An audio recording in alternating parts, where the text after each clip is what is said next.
everyone, it's Sakuems. So this video is going to be a new time lapse, and this time I am working on a Patreon reward. So basically, on my Patreon page, if you don't know what it is, it's like a ongoing support for artists, and I have a page. It's been a year and I have a few supporters there, so thank you if you are. And basically one of the upper pledge is actually a commission reward, and so I'm finally tackling this. I had a few commissions to do, and this one is the first one that I'm uploading for YouTube. I think I'm going to record the other free ones because they are kind of easy to do for videos, because I think I spent about an hour and a half or something on this piece, including the sketching, which I haven't recorded this, but yeah, it's about an hour and a half on this specific artwork. And so yeah, I hope that you will enjoy it. So basically, you saw me or are seeing me tracing my artwork. So I'm using a light box. It is a couple of people ask me what I use. You can find a lot of light boxes, and there are some that are a lot cheaper than the one I got. This one is the A3 Comic Master Tracer by the 2 Company, which is the same company that does the Copic marker, and I think I paid a lot of money. I think it was $250 or something. That was almost 2 years ago, and that was when at the time basically I couldn't really find any alternative as for light blocks themselves, and I couldn't find any cheaper version, and I also wanted some LED light box and all those things, and so I'm kind of regretting. I mean, I don't regret. It's a pretty good one, but it's really expensive, and you definitely don't need something like that. For nearly 10 years I've used the window and the sunlight, and then I had a crappy cheap version like light box for a couple of years, and then with some commission money I bought this light box, which is saving me a lot of time. You can do it the old way with like tracing paper or transfer paper or anything, but I just think it saves time.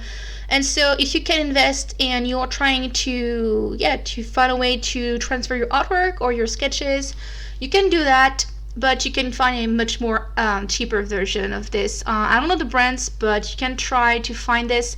I will insert in the description below a few of my finds on Amazon for actual lightbox, and I highly recommend you get an actual A3 size because you have just more options. It's just a bit more versatile, even if you don't do a lot of large artworks. So yeah, that was kind of like the problem I had, is that I couldn't find a bigger one. Anyway, since I don't have a lot to talk about with this artwork, I figured I could just insert some like lightbox talk and like just a few tips.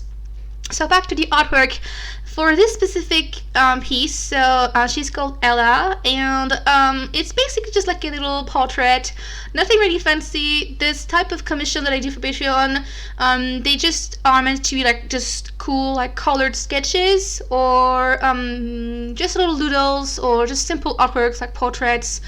And I just wanted to try something a bit different, a bit softer looking, so I used a colored pencil to ink. It's not really inking then, but basically my line art was done with a colored pencil. I'm using the polychromo, and I really liked. Usually I'm not a big fan because I tend to think that the pencil and the Copic markers, they don't really work together in a way that the powdery feeling of the colored pencil can damage the nib of your Copic markers. It's not really staining really, but I just have to be careful not to come over a very dense area with colored pencil powder of some sort. So when it's just a thin contour like that, it's okay. But I wouldn't come on top of a thick colored pencil area with a Copic markers. It might clog up the nib. So I've just tried to be careful. But what I don't really like sometimes with contouring or line arts is it's very intense. Even if I use a light color, if it's an ink-based pen, it is still too dark and very intense, and it's a little bit harder for me to control the thickness, and it's also a bit more expensive to buy just a liner. You can just have a pencil, even a black pencil for some reason. I think it just looks better because the flow and the softness is just a little bit more manageable than with a liner. And I also don't need to have, let's say you want to do thickness of lines, you kind of need at least 1 or 2 liners, or it just takes a lot of time. But with a pencil, you just need a pencil and you can just like do it. Yeah, I guess it's just a tiny bit faster and softer, and that's what I was going for. And I kind of want to try to do this more because I'm not a big fan of actual brown or black lines in a drawing, like contours. But I also don't know really how to remove them completely when I work with my artworks. I still want this finished like illustration feeling to it, and so I tried this new setup with this small artwork is to actually have to do my contour, my basic lines, my clean lines with a pencil, and then come on top with my Copic markers and try to hide them, and then come again with a darker pencil to just clean everything up. And that way I have a softer look, but I still have this illustration feeling to it, so it's not too dark, it's not too much, but it's still detailed enough, which is, I think, a pretty nice combo. So I really want to try to do more of those and with bigger artworks. And yeah, so that's basically how it turned out for this piece. I will insert in the description below the tool that I used, like the Copic markers, the colors I used. I haven't used a lot of them because that was meant to be kind of a simple, not simple coloring, because I think I still worked for an hour on this, but it's still not as detailed and has like shaded as my bigger artworks. But it still has a very soft feeling, which is what I wanted. So I think it's just nice for a 1 hour-ish coloring. What else do I have to say? Yeah, I think I covered anything. Like I said, it's not like a super fancy drawing, but I still like the outcome. I really like the I've used the indigo blue and the purple for my line art, and I think it really suits the character.